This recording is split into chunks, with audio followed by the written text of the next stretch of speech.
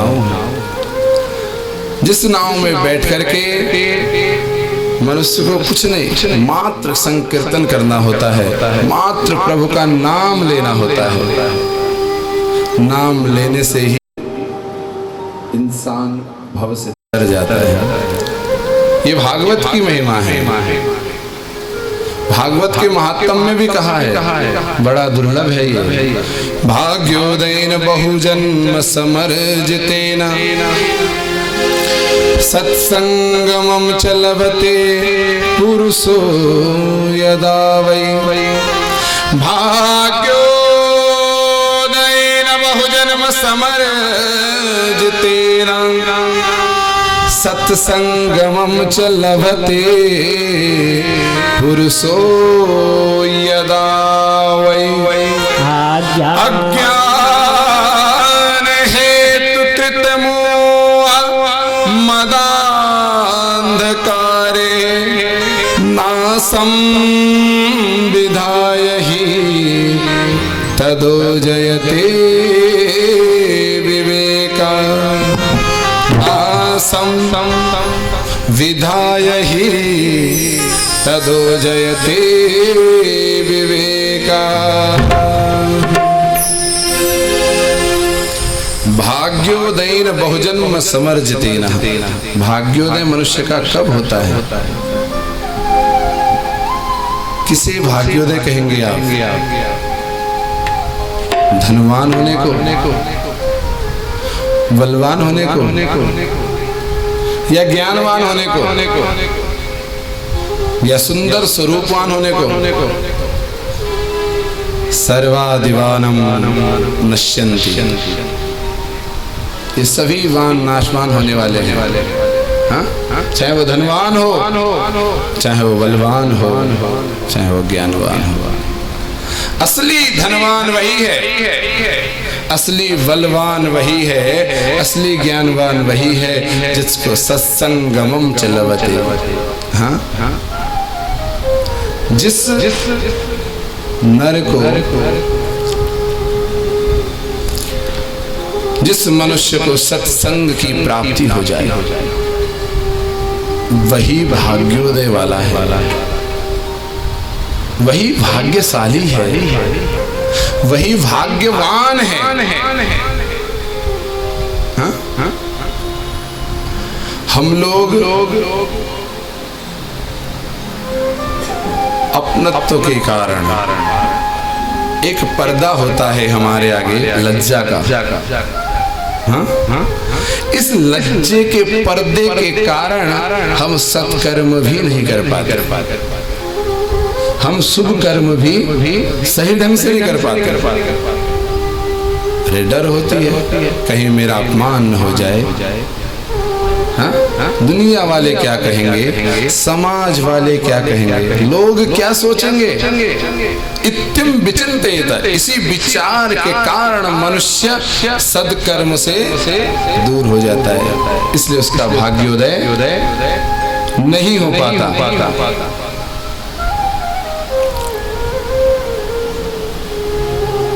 सीधा सा इंसान जब माता के गर्भ से जन्म लेता है तो उस समय उसकी कोई गरिमा नहीं होती, अपनी कोई उसके अंदर अभिमान नहीं होता, कोई ज्यादा बल भी नहीं होता, कोई ज्यादा विद्या भी नहीं होती।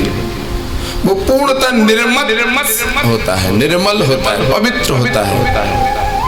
तभी हम उस बालक को कहते हैं बालक भगवान के स्वरूप होते हैं। किसके स्वरूप होते हैं? भगवान के। यदि हमारी बुद्धि भी बालक के समान हो जाए, नादान हो जाए, जिस दिन हम अपने ज्ञान का परित्याग कर दें कि हमें कुछ नहीं आता, ये सोचे, और जिस दिन हम अपने धन का परित्याग कर दें हमारे पास कुछ नहीं है, क्या है, सब यहीं रह जाना है। जिस दिन हम ये सोचे कि अरे नहीं, ये मेरा तन भी मेरे साथ नहीं जाएगा,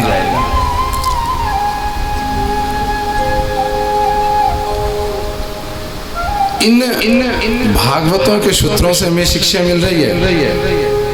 उस दिन हमें पता चलेगा कि भगवान की भक्ति कितनी महत्वपूर्ण है। सब कुछ छोड़ करके फिर हम प्रभु के चरण में लग जाएंगे, प्रभु की सेवा में लग जाएंगे। लोक लाज परित्यज्य प्रभु भक्ति अनुग्रह, सबका त्याग करके बस भगवान का भजन चाहिए। मैं कहा भी करता हूँ, भाग्योदय न बहुजन्म समर्जिते न। भाग्योदय कब होता है? जब हम भगवान की शरण में होते हैं। और उसी व्यक्ति का भाग्योदय माना जाता है जो सत्संग में होता है। लेकिन इसका अर्थ क्या है? भाग्योदय न बहुजन्म समर्जिते न, बहुत जन्मों के सदकर्म, अच्छे कर्म, पुण्य कर्म जब इकट्ठे हो जाते हैं, जैसे 100 के नोट 10 नोट जुड़ करके 1000 बनता है ना, उसे हम 1000 कहते हैं। संस्कृत में उसे सहस्त्र कहा जाता है। सहस्त्र से लिखा उसे सहस्त्र कहते हैं, 1000 को। ऐसे ही भाग्योदय उसे कहते हैं, सत्संग उसको प्राप्त होता है जिसके सारे सत्कर्म जुड़कर इकट्ठे हो जाते हैं। फिर उस व्यक्ति को सत्संग की प्राप्ति होती है। उसके फलस्वरूप अगर हमारे पूर्व कर्म, पुण्य कर्म समाप्त हो गए और हमारे पास पुण्य कर्म लेस मात्र भी नहीं बचे, तो मजाल है किसी राजा महाराजाओं की, शहंशाहों की जो कथा सुन ले। बड़े से बड़े नेता, बड़े से बड़े राजा महाराजा, बड़े से बड़े धनवान भी भगवान की कथा नहीं सुन सकते। प्रभु की कथा का अनुग्रह उसे ही प्राप्त होता है जिस पर प्रभु की कृपा होती है, और प्रभु की कृपा उसे ही होती है जो प्रभु के आगे समर्पित होता है। सारे सत्कर्म जुड़ करके मनुष्य को सत्संग की प्राप्ति होती है। और जब सत्संग मिल जाता है तो क्या होता है? सत्संगमं चलवते पुरुषो यदा वै अज्ञान हेतु कृत मोह मदान्धकारे ना संविधाय हि ततो जयते विवेका, ना संविधाय हि ततो जयते विवेका। अज्ञान हेतु कृत मोह, हेतु अज्ञानता के कारण जो मोह मद हमारे अंदर भरा होता है, उन सब का नाश हो जाता है। नासम विधाय तदो जयते विवेक। फिर हमें विवेक की उत्पत्ति होती है। फिर हम समझते हैं कि हमें क्या करना चाहिए और क्या नहीं करना चाहिए। अभी तक हमने अपना समय व्यर्थ गवा दिया। हमारे समय का हमने कितना सदुपयोग किया है हमें ज्ञात हो जाता है। भागवत कथा दर्पण है, मनुष्य को चेहरा दिखा देती है उसका कि तूने क्या किया है। अब भैया यस्य नास्ते स्वयं प्राज्ञः शास्त्रम तस्य करोति किम, और लोचनाभ्याम विहीनस्य दर्पणस्य किम करिष्यति। जिसके पास लोचन ही नहीं होंगे, लोचन कहते हैं ज्ञान और वैराग्य। आंखें क्या है? ज्ञान और वैराग्य। भक्ति क्या है? हृदय। यस्य नास्ति स्वयं प्राज्ञः शास्त्रम तस्य करोति किम। जो नास्तिक है, जो आस्थावान नहीं है, जिसके अंदर श्रद्धा ही नहीं है, विश्वासम नास्ति, श्रद्धाम नास्ति, आस्थाम नास्ति, तेहे मानवः नास्ति, इत्थे ते जनाम नास्तिम कथ्यते। उसी को नास्तिक कहा जाता है जिसके अंदर आस्था, श्रद्धा, विश्वास ही नहीं है। और तो उसके लिए तो भैया कितना अच्छा दर्पण लगा दो। ठीक उसी प्रकार है लोचनाभ्याम विहीनस्य दर्पणस्य किम करिष्यति। हाँ? जैसे अंधे व्यक्ति के आगे बहुत बड़ा शीशा लगाना कि भाई देख ले कैसा दिख रहा है। क्या नेत्र विहीन व्यक्ति दर्पण दर्शन कर सकता है? नहीं कर सकता। ऐसे ही नास्तिक व्यक्ति भी सत्संग का लाभ नहीं ले सकता, भगवान के भजन का लाभ नहीं ले सकता, कथा का लाभ नहीं ले सकता। वही नीर में भले ही मछली रहती है, लेकिन नीर में, नदी में, गंगा जल में रहने के बाद भी मुक्त नहीं होती, क्योंकि उसके अंदर ये भाव नहीं है कि मैं गंगा जल में हूं। वो सोचती मैं तो पानी में हूं, मेरा जीवन है ये। भाव का ही तो खेल है। अगर वो समझे कि प्रभु ने मुझे गंगा जी में भेजा, ये मेरा सौभाग्य है, और वही उनका चिंतन करे भगवान का, तो मुक्त हो सकती है। ऐसे ही जब हम भी सोचेंगे कि भगवान ने हमें संसार में भक्ति करने के लिए भेजा है,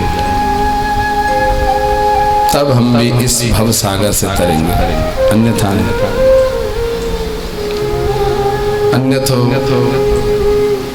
मनुष्य बस सोचता ही रह जाता है, विचार करता ही रह जाता है, उसके अंदर यही भाव रहता है कि मैं ऐसा, मैं वैसा, लेकिन कुछ नहीं। सर्वस्व नाश।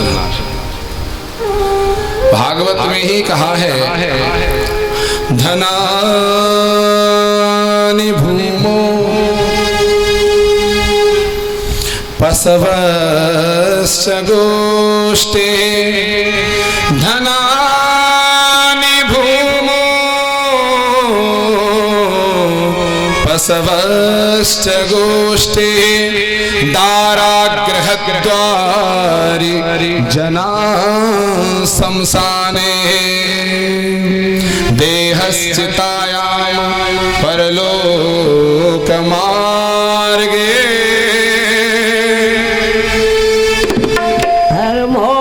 धर्मोऽनुगो गच्छति सजीव एका।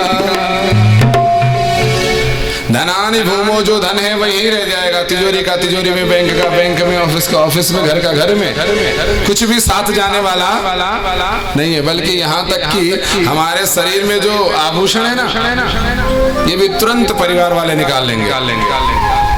आपने देखा होगा जब मनुष्य का समय पूरा हो जाता है, देह शिथिल हो जाता है, और इसके अंदर की शक्ति जो कृष्णमयी शक्ति है, आत्म शक्ति जिसे हम कहते हैं, वो जब निकल जाती है, जब श्वास निकल जाती है, तो उस शरीर के सोने चांदी आभूषण सब निकाल देते हैं।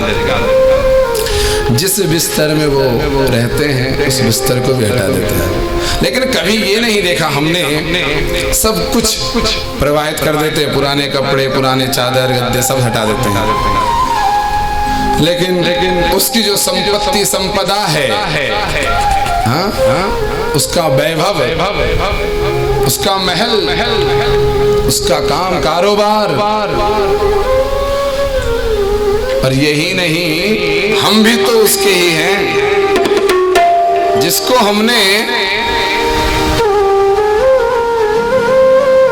प्रभु के चरणों में पहुंचा दिया, हम भी तो उसी के हैं। अगर त्यागना ही है, पुराने कपड़े हटाने ही हैं, केवल शरीर ही हटाना है, तो हम भी तो उस शरीर के थे।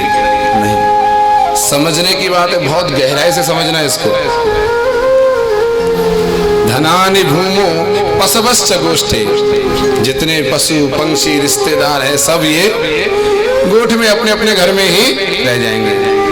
पहले पशु पंक्षी हुआ करते थे, इसलिए कहा है कि उनके लिए गौशाला होती थी, उसे गोष्ठ कहा जाता था।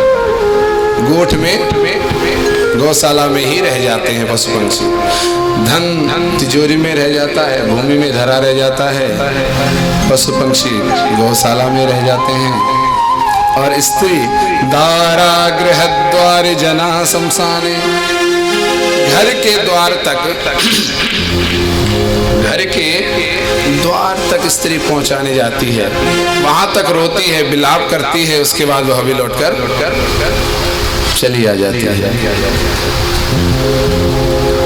जनाने जना शमशाने, जितने भी भाई बंधु चाचा भतीजे नाती पोते जो भी हैं हमारे, वो हमें शमशान तक पहुंचाने जाते हैं, सारे रिश्तेदार, कि चलो वहां तक चलते हैं। और उसके बाद क्या होता है? देहश्चितायाम, और ये शरीर हमारा कब तक साथ देता है? जब तक चिता तैयार नहीं होती।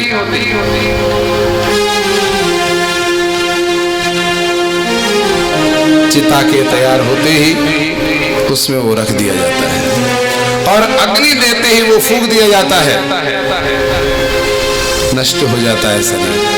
उसके बाद क्या गया उसके साथ? धर्मान वो गच्छति सजीवैका,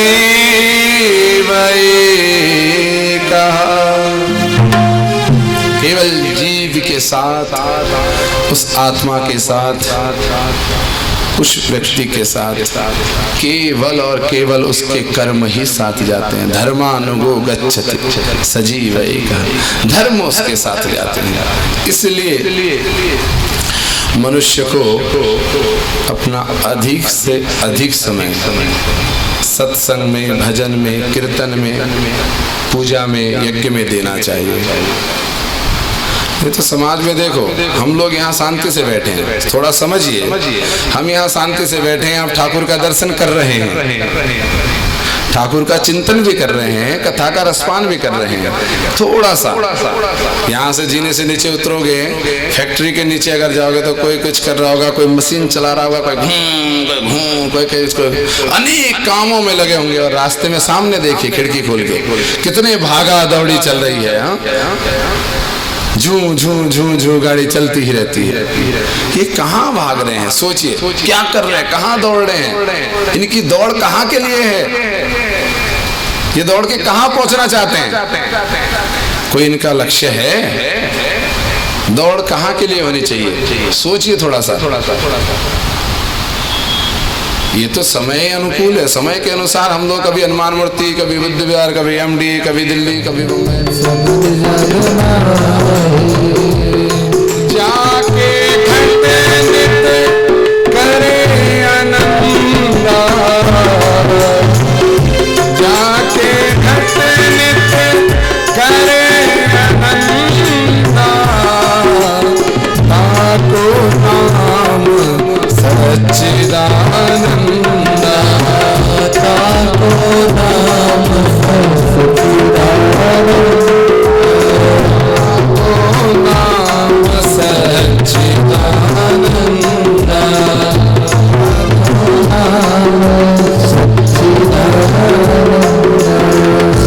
सत्य कहिए जो विन से नाए, सत्य कहिए जो विन से नाए। विन से का मतलब जिसका विनाश ही नहीं होता। सत अर्थात जो था, जो है और जो रहेगा, जिसका कभी विनाश ही नहीं होता, उसको सत्य कहते हैं। और जिसका विनाश होता है, जिसका जन्म होता है, मरण होता है, वो सत्य नहीं है, वो तो असत्य है। तभी तो हम लोग कहते हैं ना, कह दे बुरा तो नहीं लगेगा ना भैया, बुरा है ही नहीं तो बुरा कहाँ से लगेगा? राम नाम सत्य है, बाकी सब असत्य है। राम नाम सत्य है, बाकी सब असत्य है। सत चित्त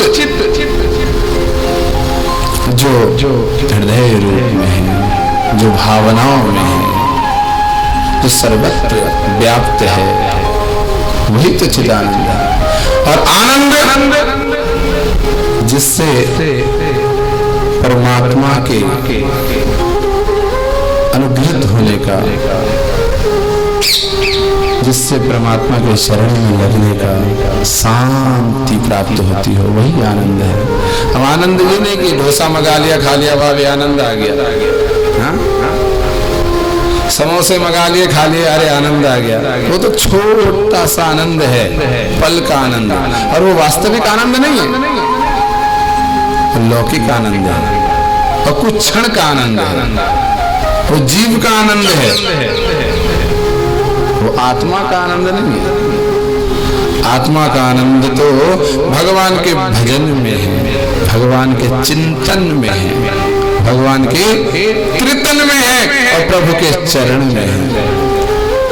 ये प्रभु का नाम है। आपसे मिलिए, आपका नाम सच्चिदानंद, समझिएगा थोड़ा सा। सच्चिदानंद रूपाय, रूप है, और काम क्या करते हैं भाई साहब का, भगवान का परिचय, उनका कार्य देखिए। विश्वोत्पत्त्या तवे, जो विश्व की उत्पत्ति के हेतु हैं, उत्पत्ति भी करते हैं, पालन भी करते हैं, और लय भी करते हैं, संहार भी करते हैं, हाँ? जीवन देने वाले, जीवन की रक्षा करने वाले, और जीवन को लय करने वाले, विश्रामित देने वाले, ये उनका कार्य है सर। क्या ऐसा कार्य और किसी के बस में है? इस कर्म की गरिमा, महिमा माताओं से पूछिए। मात्र एक बालक को जन्म देने में कितना प्रसव पीड़ा होता है, कितना कष्ट होता है, उसको भी सहन करती है माँ। वो संसार की उत्पत्ति करता है, जो केवल जीवों की नहीं, जो जड़ और चेतन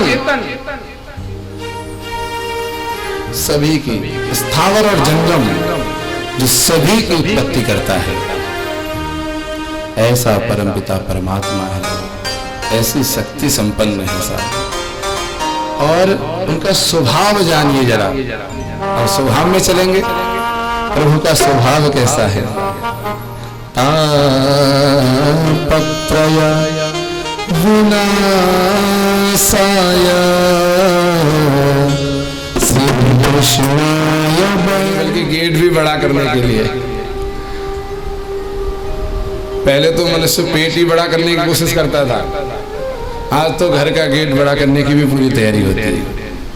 तो इसके लिए उदरम भरणो जीवावरा का कूट भाषण, अनेक प्रकार से सत्य असत्य बोलने के लिए, लड़ाई झगड़े करने के लिए, अपना पराया बनाने के लिए, पराया अपना करने के लिए, सर्व कर्म करने के लिए तैयार है। मात्र किसके लिए? उदरम भरणो जीवा वरा का कूट भाषण। एक ये माया ठगनी जो है, इस ठगनी के चक्कर में हम दुनिया को ठग रहे हैं। माया खुद ठगनी है, लेकिन उस माया के चक्कर में हम दुनिया को ठग रहे हैं। ये नहीं कि भगवान को भी हम ठगने की कोशिश कर रहे हैं।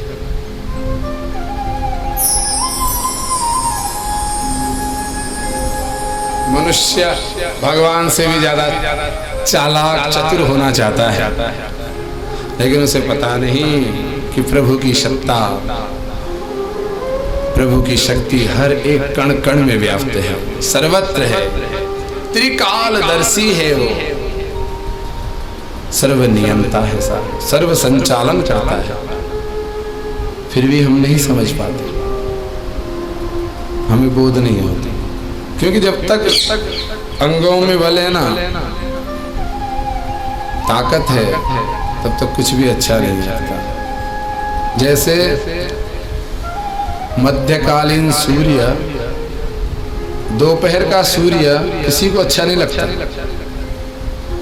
वो अपने आप में इतना बलशाली होता है, किसी का प्यारा नहीं होता वो। ऐसे ही जब तक शरीर में गर्मी होती है, तब तक कुछ भी भगवान का भजन अच्छा नहीं लगता। अब जब शरीर की गर्मी खत्म, शिथिल हो जाती है, तो फिर भगवान का भजन, भगवान का चिंतन, भगवान का कीर्तन सब अच्छा लगने लगता है। फिर अपने पराये भी अच्छे लगने लगते हैं। ऐसा ही मनुष्य की अवस्थाओं के साथ है साहब। जब वृद्धावस्था आ जाती है तो अपने नाती पोते, रिश्तेदार, भाई बंधु, पुत्र सब याद आने लगते हैं। उन सब से प्रेम करते हैं और भगवान का चिंतन करने में लग जाते हैं। मनुष्य को समझना चाहिए, कम से कम कुछ नहीं तो इन ग्रहों के माध्यम से ही शिक्षा ले लेनी चाहिए जो नित्योदय होते हैं। यही सूर्य अगर दिसंबर में निकलेगा तो शाम के 4 बजे तक प्यारा लगता है, क्योंकि उस समय जाड़े होते हैं प्रकृति में। और मई में होगा वही सूर्य मई में, तो सुबह 8 बजे ही बुरा लगने लगता है। सिर्फ किसके कारण? गर्मी के कारण। इसलिए मनुष्य के अंदर गर्मी नहीं होनी चाहिए। शीतलता, स्नेहता, प्रेम, संलग्नता, समर्पण, इनसे परमात्मा की प्राप्ति होती है। और परमात्मा की प्राप्ति की पहचान क्या है, प्रमाण क्या है, समझिए थोड़ा सा। ये नहीं कि वो एक लिखा हुआ आएगा प्रमाण पत्र हमें दे जाएगा, ये है, ऐसा कोई प्रमाण पत्र नहीं है। परमात्मा की प्रसन्नता का, प्राप्ति का प्रमाण पत्र यही है कि यदि हम परिवार में सब एक हैं, मिलकर के रहे हैं, हाँ? तो यही परमात्मा की कृपा की पहचान है। और जब सोचिए, अगर हमारे शरीर का एक अंग भी खराब होता है तो हम उसका इलाज कराते हैं। ये नहीं कहते ये काट के फेंक दो। अगर हमारा हाथ ही थोड़ा कमजोर हो गया, चलने नहीं लगा, तो एक्सरसाइज कराएंगे, दवाई कराएंगे, इलाज कराएंगे, इंजेक्शन लगाएंगे और कहेंगे सही करो इसे। हर संभव प्रयास करते हैं। लेकिन परिवार में स्नेहता की कमी हो जाए तो हम कोशिश नहीं करते। कोई झुकना नहीं चाहता, कोई मिलना नहीं चाहता, कोई बात करना नहीं चाहता एक दूसरे से आजकल। अरे भैया, यहां तक कि छोड़ो, आजकल तो पति पत्नी भी आपस में सही से बात करना नहीं चाहते, और संबंध और रिश्तेदारों को तो दूर की बात है। तनोत्पन्नम सावर्णी सूर्य तनो योमनुगतष्टमः। सूर्य के तन से सावर्ण की उत्पत्ति हुई, कितना स्नेह हुआ, मनु के रूप में, मनवंतरों के रूप में अवतरण हुए। लेकिन यहाँ तो सूर्य पुत्र शनि के समान हो गए साहब आजकल के परिवारों में। तन से उत्पन्न हुए बालक भी आज पराये हो जाते हैं। इतना ही तो अंतर है परमात्मा में और हम में, कि वो अखिल ब्रह्मांड का नायक है और हम एक सूक्ष्म जीव हैं। अंतर यह है कि वो समुद्र है, हम एक नाले नदी है। इतना ही तो अंतर है। समझिए, हम एक बूंद हैं और वो समुद्र है तो वही। वो बूंद भी यदि समुद्र में मिल जाए तो समुद्र बन जाता है। जिस दिन हमारी आत्मा में परमात्मा में मिल जाएगी, हम भी समुद्र बन जाएंगे, परमात्मा के रूप में मिल जाएंगे।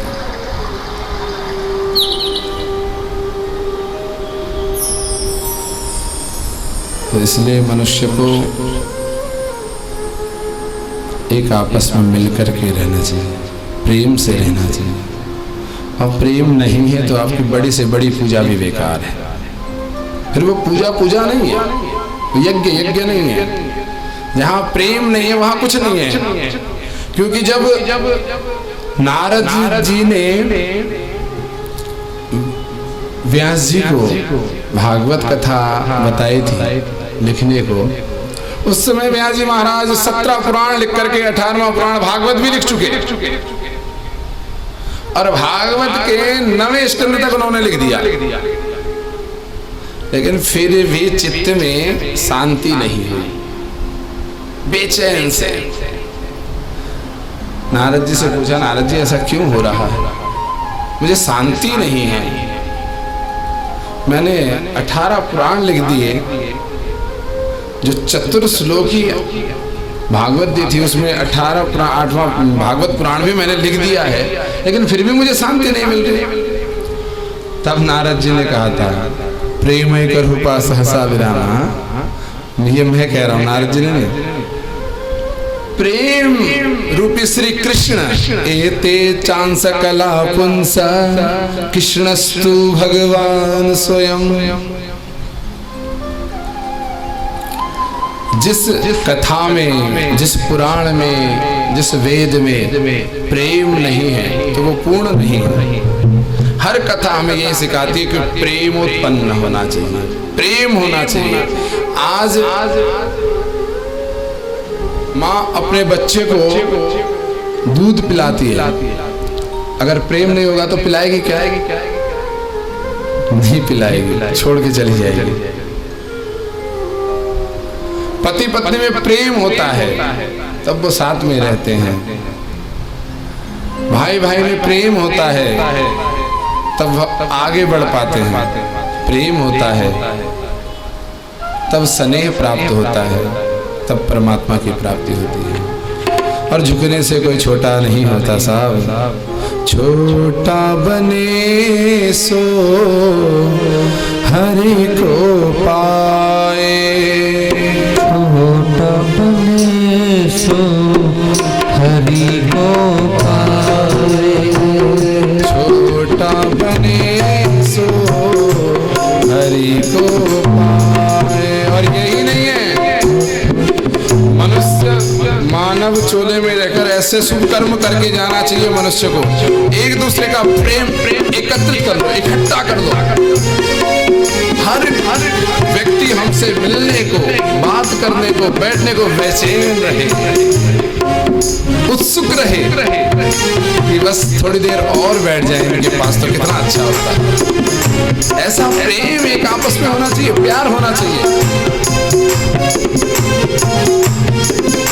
ये देखिए कभी लड़ाई नहीं करते, ये भी तो 5 भाई हैं, कभी लड़ाई नहीं करते, एक दूसरे का साथ देते हैं। जब साथ देते हैं तभी ये मुट्ठी बन पाती है, जब ये दोनों साथ देते हैं तभी ताली बन पाती है। असंभव काम भी संभव हो जाता है सहयोग से, सहारे से। अगर हमारा पैर हमारा साथ देना शुरू कर दे तो हम नीचे भी कथा भी नहीं सुन सकते, कहीं जा भी नहीं सकते। इसलिए जीवन इस प्रकार जियो। मुझे तो वो कबीर जी का दोहा याद आता है, ओ कबीरा जब हम पैदा हुए, कबीरा जब हम पैदा हुए, जग हंसा हम रोए।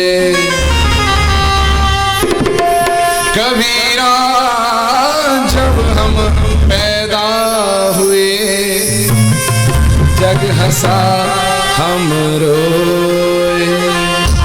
और ऐसी करनी कर चलो, ऐसी करनी कर चलो,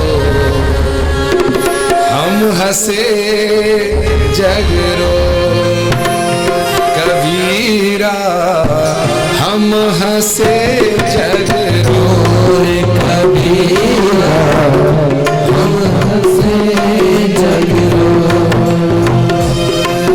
श्री राम जय राम जय राम, श्री राम जय राम जय राम। ऐसा कर्म कर चलो कि हमारे जाने के बाद दुनिया वाले कहें कि इंसान कितना अच्छा था, कितने अच्छे कर्म थे उसके, कितना अच्छा स्वभाव था। दुनिया गाए, याद करे उसको। जन्म के समय तो जब बच्चे का जन्म होता है तो हर कोई गुब्बारा लगा करके खुशी मनाता ही है, लेकिन उनके जाने के बाद कोई ये न कहे कि अच्छा हुआ, ये तो पिछले साल ही चला गया होता, कोरोना काल में तो अच्छा था। हाँ? ऐसा न कहे कोई, अरे 2-4 साल और रुक जाते तो कितना अच्छा था, कितने अच्छे व्यक्ति थे। ऐसे कर्म कर चलो। हाँ? इसलिए भगवान का चिंतन करो, और ये सब भाव, ये सब ज्ञान केवल हमें आने से नहीं होगा, ये हमारे बच्चों को, छोटे बच्चों को बचपन में, कहते हैं ना, बचपन में सीखी हुई जो विद्या होती है वो पत्थर की लकीर होती है, और वृद्धावस्था में, युवावस्था में सीखा हुआ ज्ञान पानी की लकीर होती है। युवावस्था में सीखा हुआ ज्ञान मिट्टी की लकीर, वृद्धावस्था में सीखा हुआ ज्ञान पानी की लकीर। तो इसलिए जब लकीर खींचनी ही है तो बाल्यावस्था में खींचो, पत्थर में लकीर खींच दो जो कभी मिटे ही नहीं। बचपन से संस्कार दो, संस्कार आएंगे भगवान के सत्संग से, कथाओं से। आज हम लोगों के पास कथा सुनने का समय होता है, लेकिन बच्चों के पास नहीं होता। बच्चे कोई कोचिंग गया होगा, कोई स्कूल गया होगा, कोई ट्यूशन गया होगा, कोई जिम गया होगा, कोई यार दोस्तों के साथ बैठा होगा, लेकिन कथा सुनने का समय नहीं है। किसी के पास भी समय नहीं होता है। ये क्यों नहीं होता? क्योंकि बाल्यपन में संस्कार नहीं होता। जब छोटा सा बच्चा होता है ना, छोटा सा, उसे सब कुछ हम सिखाते हैं। उसे बोलना नहीं आता था, उसे पहचान भी नहीं थी कौन मेरी माँ है, कौन मेरे पिताजी हैं, कौन मेरे अपने हैं और कौन पराए हैं। उसे कुछ ज्ञात नहीं था, हमने सिखाया। ये माँ है, मैं माँ हूँ, ये पिता है, ये भाई है, ये बंधु बांधव है। उसने सीख लिया, और उसको जो हमने भाषा सिखाई, उसके साथ जो हमने बोला, जैसा व्यवहार किया, उसने वही सीख लिया। आज यदि उस बच्चे के साथ मैं संस्कृत बोलूं, संस्कृत तो इन वार्तालापं कुर्यातः ते बालकं जानामि हम किं वदतु, सर्वे बालकं न जानामि हम किं वदतु। पूर्ण रूपेण अज्ञान अस्ति, संस्कृत भाषा ज्ञानम नास्ति, नहीं है। अगर मैं संस्कृत में कथा सुनाना शुरू कर दूं तो कुछ आप भी नहीं समझेंगे, कोई नहीं समझेगा। यही तो कारण है, जब हमने उन्हें संस्कृत नहीं सिखाया तो वो नहीं सीखे। अब आज हम कह रहे हैं अरे उनके कथा में मन ही नहीं लगता।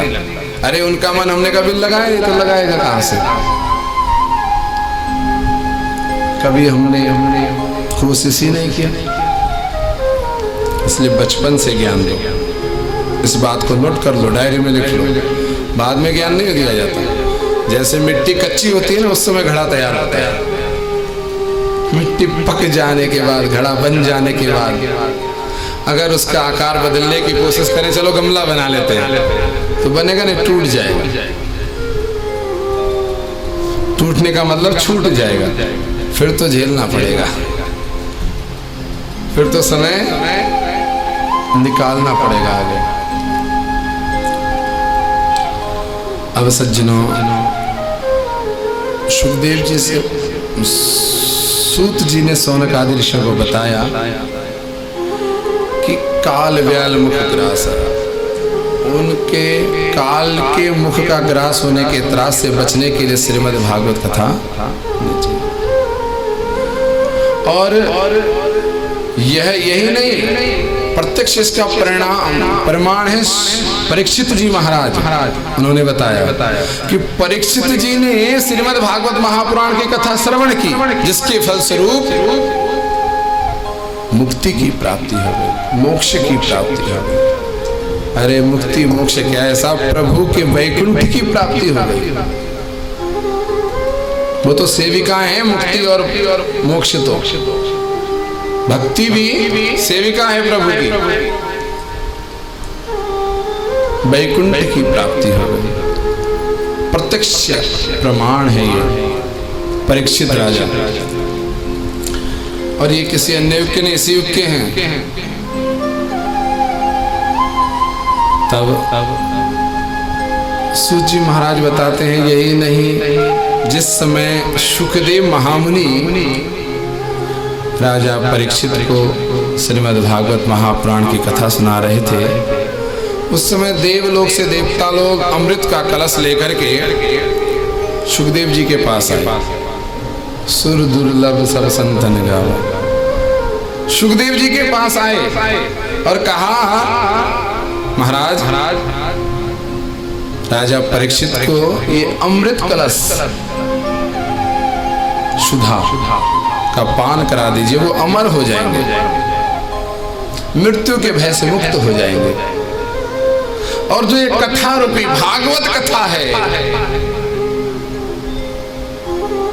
यह भागवत रूपी कथा का पान हमें करा दीजिए।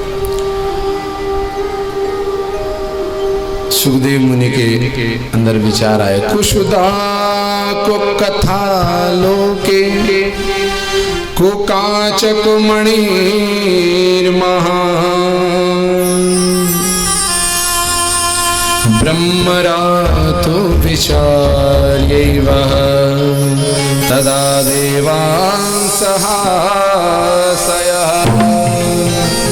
कुशुदा को कथा, कहाँ सुधार कहाँ कथा, कहाँ मेरी ये अमृत रूपी कथा और कहाँ आपकी ये सुधा। आपकी जो सुधा है वो कांच के समान है, और हमारी जो कथा है वो मणि के समान है। भला मणि और कांच का आपस में विनिमय कैसे हो सकता है, अदला बदली कैसे हो सकती है, और मणि की अदला बदली कैसे हो सकती है। अभक्तातास्य चाया अभक्तातास्य विज्ञाय न ददोस कथामृतम। उनको अभक्त जानकर कहते हैं भागवत महापुराण की कथा हो या देव की कोई भी कथा हो, शिव कथा, शिव महापुराण ले लो, राम कथा ले लो, आप देवी भागवत ले लो, स्कंद पुराण ले लो, जितने भी ग्रंथादि संघ शास्त्र मीमांसा उपन्यास हैं सभी को ले लो, सब में यही लिखा है कि अभक्ता न ददात। अभक्तों को, जिसके अंदर श्रद्धा नहीं है, उनको कथाओं का पान नहीं कराना चाहिए, कथा नहीं देनी चाहिए, कथा नहीं सुनानी चाहिए। ये समझ करके सुखदेव मुनि ने देवता इंद्रों को भी, देव लोगों को भी वापस लौटा दिया। बोले जाओ, यहाँ कोई वस्तु विनिमय नहीं चल रहा। तो ये जो कथा है देवताओं को दुर्लभ है, देवताओं को सुनने को नहीं मिलती, जो हमें सुनने को मिल रही है। एक बार बोलिए भागवत भगवान की जय, भागवत महापुराण की जय। हम लोग बड़े भागी हैं, बहुत ही सौभाग्यशाली हैं, जो हमें श्रीमद् भागवत पुराण वैकुंठ रूपिणी साक्षात श्री कृष्ण का वांग्मय स्वरूप हमारे घर में पधारा है। तीर्थों में, मंदिरों में, प्रांगणों में तो होती ही है, लेकिन ये घर में हो रही है, अहेतु कृपा है, तभी घर में हो पा रही है। ये बंसल परिवार बहुत ही सौभाग्यशाली है, जो अपने निवास स्थान में ही कथा का रसपान कर रहा है साहब। बल्कि वैकुंठ बन जाता है जहां भागवत स्थापित हो जाती है, वो स्थान ब्रज बन जाता है। दर्शन भी हो एक मिनट के लिए, पल के लिए भी, तो उससे ही इंसान तर जाता है। यहाँ तो आप 7 दिन तक भागवत की सेवा करेंगे, 7 दिन तक भागवत की सेवा का, दर्शन का अवसर हमें मिल रहा है।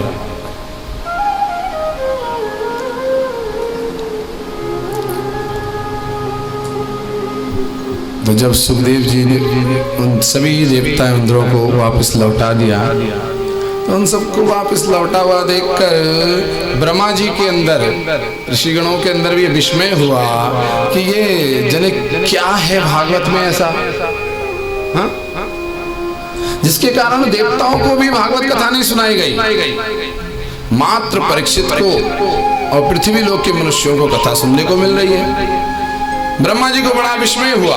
स्वयं ब्रह्मा जी सतलोक में तराजू लेकर के तोलने के लिए तैयार हो गए साहब। एक तरफ सारे वेद शास्त्र प्राण ग्रंथ रख दिए और एक तरफ श्रीमद् भागवत महापुराण को रखा। लघुन्नन्नानि जातानि गौरवे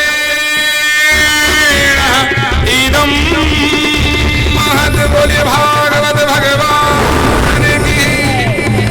लघुन्नन्नानि जातानि गौरवेण इदं महत्, सभी शास्त्र पुराण छोटे पड़े, लघु हो गए।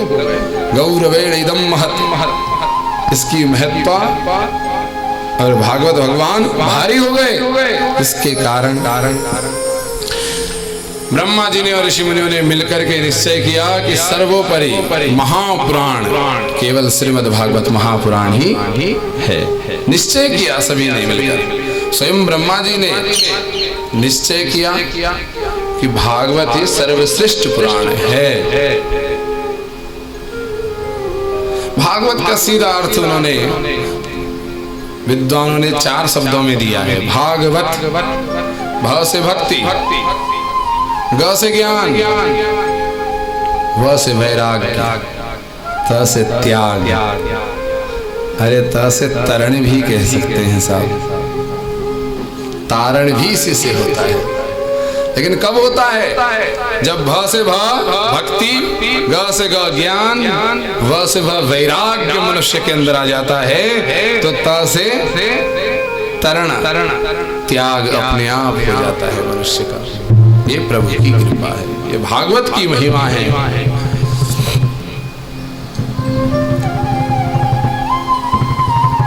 सूत जी ने बताया, हे महामुनियों, यह श्रीमद् भागवत महापुराण की कथा सुखदेव जी ने मुझे भी अपना अनन्य भक्त समझकर सुनाया था, श्रवण कराया था, अपना शिष्य मानकर। सुखदेव जी के शिष्य हैं, यहाँ समझने की बात है। बहुत से लोग कथा में यही नहीं समझ पाते कि कब कथा में कौन पूछ रहा है, कब सुना रहा है, कौन बोल रहा है। हाँ, यहाँ सौनकादि ऋषिगण पूछ रहे हैं नैमिषारण्य क्षेत्र में, और सूत जी सुना रहे हैं। और वो बता रहे हैं राजा परीक्षित की कथा भी, कि सुखदेव जी सुना रहे हैं और राजा परीक्षित पूछ रहे हैं। बता कौन रहा है? सुखदेव जी परीक्षित को बता रहे हैं, लेकिन कथा किसके बातचीत किस में चल रही है? आपस में शौनकादियों के समान आप बैठे हैं और सूत जी के समान व्यासासीन हम लोग बैठे।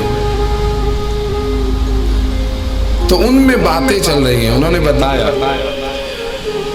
कि मैंने भी सुना था श्रीमद् भागवत कथा को, उन्होंने मुझे भी सुनाया था। एक बार यही श्रीमद् भागवत महापुराण की कथा सनकादि ऋषियों ने नारद जी को भी सुनाया। तब बड़ा आश्चर्य हुआ सौनकादि ऋषियों को कि सनकादि ऋषि जो 4 है, सनक, सनंदन, सनातन, सनत कुमार, जो 4 ऋषियों से सनकादि कहते हैं। सौनकादि जो 88,000 हैं, सौनक आदि बहुत सारे जो ऋषि हैं, उनको बड़ा आश्चर्य हुआ कि सनकादि के साथ नारद जी का मिलन कैसे हुआ और कहां पर हुआ। तब बताते हैं सूत जी फिर से, बद्रिकाश्रम में एक बार नारद जी बद्रिकाश्रम में गए और बद्रिकाश्रम में उन्होंने देखा सनकादि ऋषियों को और उनसे उनका मिलन हुआ। तो सनकादि ऋषियों ने नारद जी से कहा, कथम ब्रह्मन् दीनमुखा कुतश्चिन्तातुरोन्भवान् दुरितं गमते कुत्र सम्मते हरे। कथम ब्रह्मन् दीनमुखा कुतः चिन्तातुरोन्भवान् दुरितं गमते कुत्र कुतश्चागमनं तवः कुतश्चागमनं तवः कुतश्चागमनं तवः। आपका कहाँ से आना हुआ है और कहाँ जा रहे हैं? कहाँ से आ रहे हैं और कहाँ जा रहे हैं? कथम ब्रह्मन् दीनमुखा, उदासीन होकर के इतने उदास महामुनि आप कैसे और कहाँ से आना हुआ? सनकादि ऋषियों ने तो ये भी कह दिया नारद जी से कि महामुनि आप प्रभु के दास हैं और इतने उदास हैं, आपको कोई शोभा नहीं देता। वैसे भी 4 मिले 64 खिले 20 रहे कर जोर। 4 मिले 64 खिले 20 रहे कर जोर। जब संत से संत मिले तो विख से साथ करो।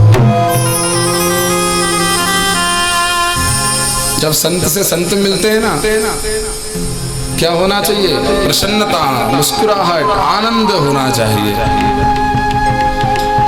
जैसे वक्ता श्रोताओं को देखता है तो प्रसन्न हो जाते हैं और श्रोता वक्ता को देखते हैं तो प्रसन्न हो जाते हैं प्रभु के दर्शन होते ही। कन्हैया की छवि को आप एक बार देखो प्यार से, केवल 1 मिनट। आपकी जो उदासी है ना 1 मिनट में ही खत्म हो जाएगी। ये लिख करके देते हैं गारंटी के साथ। 1 मिनट केवल कन्हैया को, हमारे तरफ से नजर हटाओ और कन्हैया को देखो, टकटकी लगा के 1 मिनट में आपके चेहरे में मुस्कुराहट आ जाएगी, आपकी उदासी समाप्त हो जाएगी। साहब मानो बता रहे हैं 2 आंखें नारद जी की और 2 आंखें सौनक आदि की। 2 आंखें भक्त की, 2 आंखें भगवान की। 4 मिले 64 खिले। 4 मिले, 2 भक्त की 2 भगवान की। 64 खिले 64 क्या है? 32 हमारे 32 आपके कितने हो गए? 64। 4 मिले 64 मिल खिले 20 रहे कर जोर। 10 उंगली मेरी 10 उंगली आपकी तो 20 रहे कर जोर। जब संत से संत मिले तो विख से साथ करो। साढ़े 3 करोड़ 3.5 करोड़ रोम छिद्र एक व्यक्ति के अंदर होते हैं जो 72 बार सांस लेता है। तो 350 करोड़ एक भक्त के और 350 करोड़ दूसरे भक्त के रोम छिद्र मिलकर के हुए 7 करोड़। रोम छिद्र प्रफुल्लित हो जाते, रोमांचित हो जाते, आनंद आ जाता है, हर्षित हो जाते हैं, प्रफुल्लित हो जाते हैं। साहब प्रसन्न होना चाहिए। महामुनि आप बड़े उदास हैं, कारण बताइए उदासी का, कहाँ से आए हैं और कहाँ जा रहे हैं? नारद जी ने बताया, अहम तो पृथ्वी यातो ज्ञातो मामी ज्ञातो मामी ज्ञातो सर्वोत्तमामिति। अहम तो पृथ्वी यातो ज्ञातो सर्वोत्तमामिति। पुष्करम च पर्यागम च काशीम गोदावरीम तथा हरि क्षेत्रे कुरुक्षेत्रे श्रीरंगम सेतु वंदनम एवमादिषु तीर्थेषु ब्रह्ममाण तदात्मना। हे महामुनि, मैं पृथ्वी लोक में, अहम तो पृथ्वी यातो, मैंने पृथ्वी की यात्रा करने की भावना से पृथ्वी लोक में गया। कहाँ गया? इस लोक में जहां हम लोग हैं। हमारी कथाएं ये समझिए एक तरह से। ये कथा किसी और की नहीं, नारद मुनि के माध्यम से, परीक्षित के माध्यम से, सनक सनंदनों के माध्यम से, सौनक आदि ऋषियों के माध्यम से हमारी हो रही है। हम लोगों के जीवन से संबंधित कथा है ये। पृथ्वी में आया, लेकिन मैंने क्या देखा? हरि क्षेत्र, कुरुक्षेत्र, श्रीरंगम, सेतु बंधनम, इन सब क्षेत्रों में गया। जितने भी तीर्थ स्थान थे, कहीं पर भी मुझे भगवान का भजन, सत्संग, कीर्तन नहीं दिखाई दिया। मैं व्याकुल हो गया, बेचैन हो गया, परेशान हो गया कि पृथ्वी लोक में कहीं पर भी भगवान का भजन नहीं। ये लोग तो सब नरक को जाएंगे, मोह माया ने जकड़ रखा है। नारद जी ने बताया, अब वृंदावन में मैंने जाकर देखा तो वहां पर एक युवती दो वृद्ध पुरुषों को अपनी जंगा में लेटाकर उदास से बैठी हुई थी। एक युवती दो वृद्ध पुरुषों को जंगा में लिटाकर उदासी के साथ बैठी हुई थी। उनको देखकर बड़ा आश्चर्य हुआ। मैं निकट गया, कुछ देवियां हवा भी कर रही थी, पंखा कर रही थी, सेवा में लगी हुई थी, फिर भी वो उदास बैठी। निकट गया तो जैसे ही उस युवती ने मुझे देखा तो देखते ही कहने लगे, वो साधु क्षणं तिष्ठ मम चिंतामपि नाशयः दर्शनम तव लोकस्य सर्वताकहरं परम। वो साधु क्षणं तिष्ठ, साधु महाराज क्षण भर के लिए रुक जाइए। तिष्ठ, तिष्ठ कहते हैं बैठने को, उत्तिष्ठ खड़े होने को, तिष्ठ बैठने को। थोड़ी देर के लिए बैठ जाइए, थोड़ी देर के लिए रुक जाइए। मम चिंतामपि नाशयः दर्शनम तव लोकस्य, आपके दर्शन मात्र से मेरी चिंता दूर हो रही, मेरे दुख दूर हो रहे। मुझे ऐसा लग रहा है, कृपा कर थोड़ी देर रुकोगे तो मुझे विश्वास है निश्चय मेरे सारे दुख दूर हो जाएंगे। नारद जी ने पूछा, काशी तुम का विमोचे मानार्य का पद्मलोचना बददेव सविस्तारम स्वदुखस्य कारणम। हे नारी, बोलो तुम कौन हो? काशी तुम का विमोचे मां नारी का पद्मलोचना, ये दोनों कौन है और ये नारियां कौन है? आप अपना परिचय दो। बदा देवी सविस्तारम, विस्तार से कहो। स्वस्य दुखस्य कारण, अपने दुख का कारण विस्तार से मुझे समझाइए, बताइए। अहम भक्तिर्दीख्यातो इमो में तनयो मतो ज्ञान वैराग्य नामानो काल योगे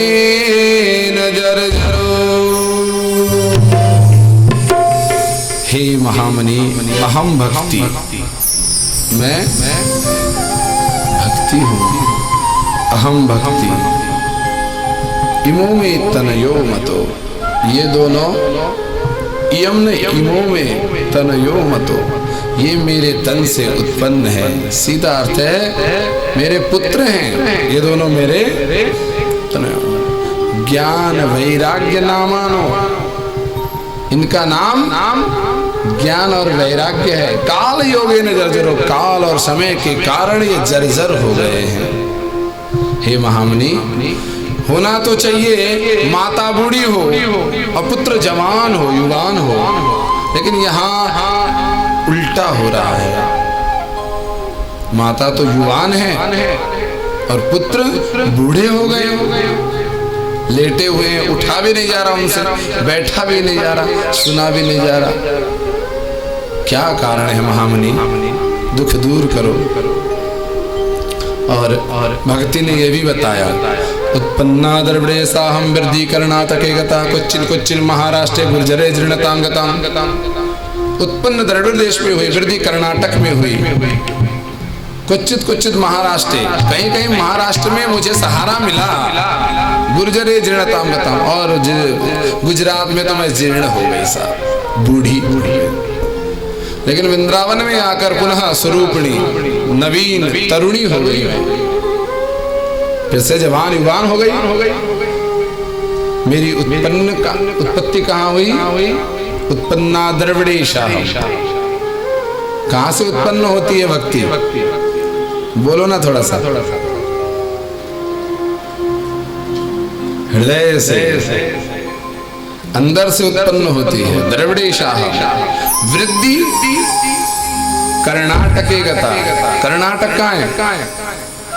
यह लौकिक कर्नाटक तो आपको पता होगा, लेकिन दैहिक कर्नाटक हमें पता है। ये कर्नाटक से बढ़ती है भक्ति, हृदय से उत्पन्न होती है। कानों से जितना सुनोगे उतना भक्ति ग्रोथ करती है, बढ़ती है, विकास होता है। क्वचित क्वचित महाराष्ट्र मन से मनन करने से, चिंतन करने से गुर्जरे जड़ताम गता। अगर सहारा मिलता है थोड़ा सा, लेकिन अगर आप उसका ध्यान नहीं रखोगे तो वो नष्ट हो जाएगी, बूढ़ी हो जाएगी। लेकिन वृंदावन में वहां ज्ञान और वैराग्य का कोई स्थान नहीं है। वहां ज्ञान लेना भी नहीं चाहते और वैराग्य से मतलब भी नहीं रखते, मात्र भक्ति। हरे कृष्णा कृष्णा कृष्णा हरे हरे, हरे कृष्णा कृष्णा कृष्णा हरे हरे, हरे राम राम राम हरे हरे, हरे राम राम राम हरे हरे, हरे कृष्णा कृष्णा कृष्णा हरे हरे, हरे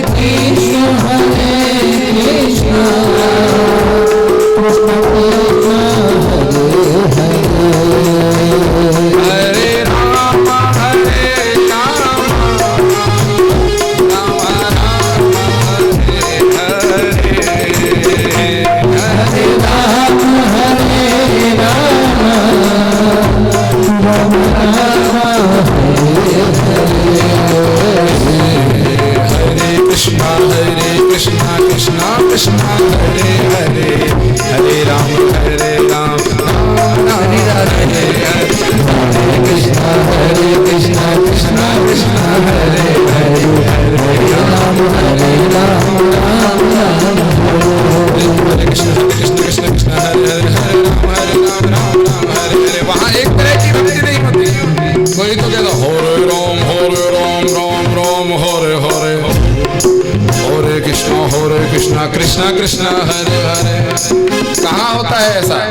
वृंदावन में इस्कॉन वाले, उन्हें सही से हिंदी बोलने नहीं आती, फिर भी आनंद से प्रभु का नाम लेते हैं।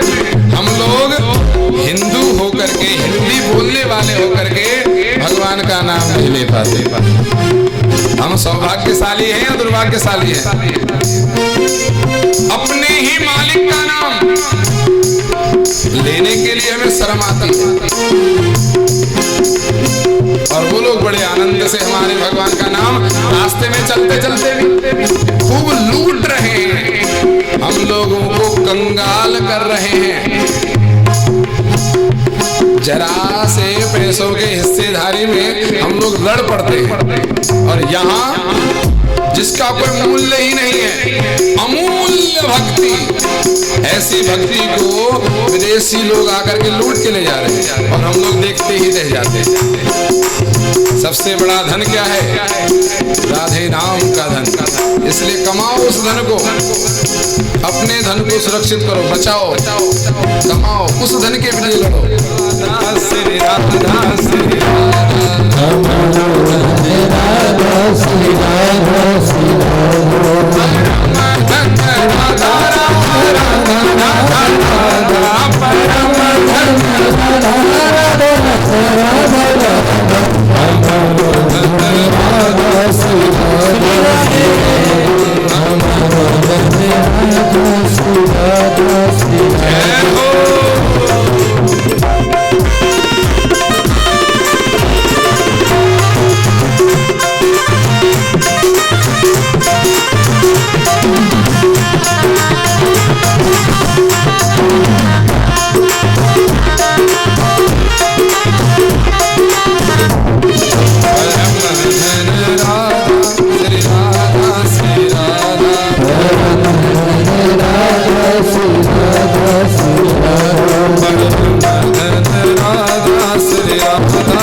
बोले भक्ति महारानी की, राधिका महारानी की।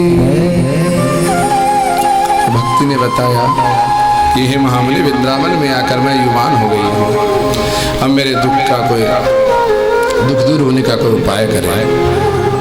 नारद जी ने अनेक प्रयास किए, वेद वेदांतों को सुनाया, गीता पाठ सुनाया, शंख ध्वनि की, लेकिन इतना सब कुछ हो जाने के बाद भी थोड़ी देर के लिए उठते, इसके बाद फिर ज्ञान और वैराग्य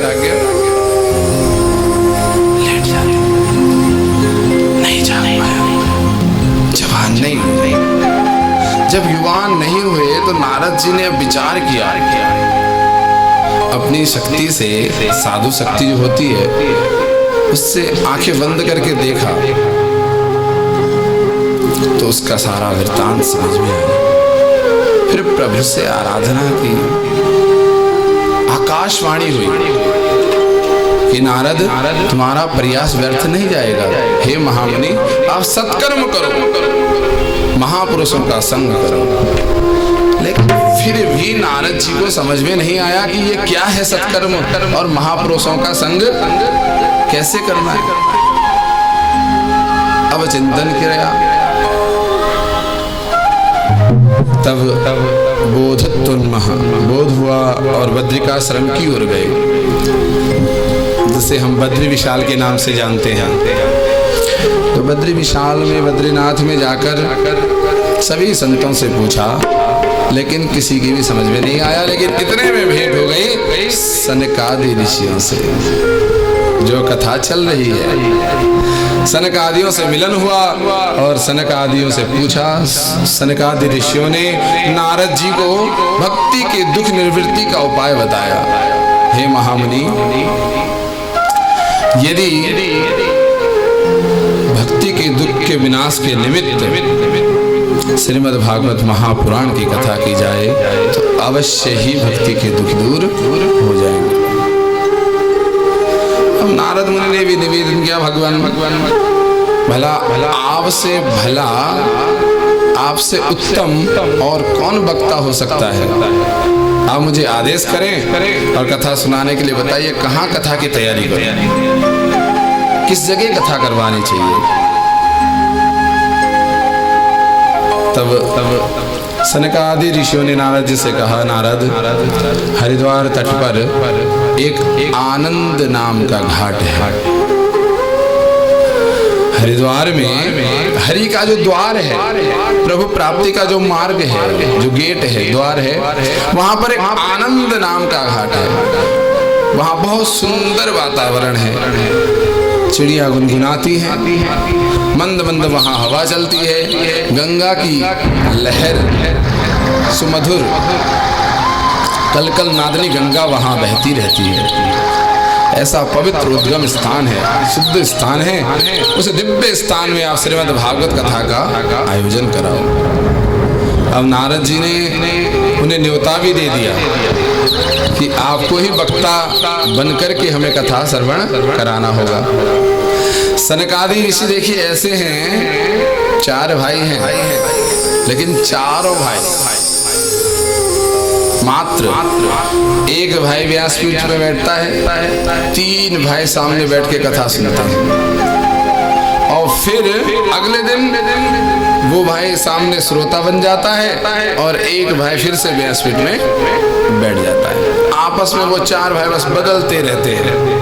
कोई श्रोता मिले तो उनको भी सुना देते हैं, नहीं तो बस आपस में ही उनकी कथा चलती रहती है। मात्र 4 जने सदैव हरि चिंतन, हरि नाम का सुमरन।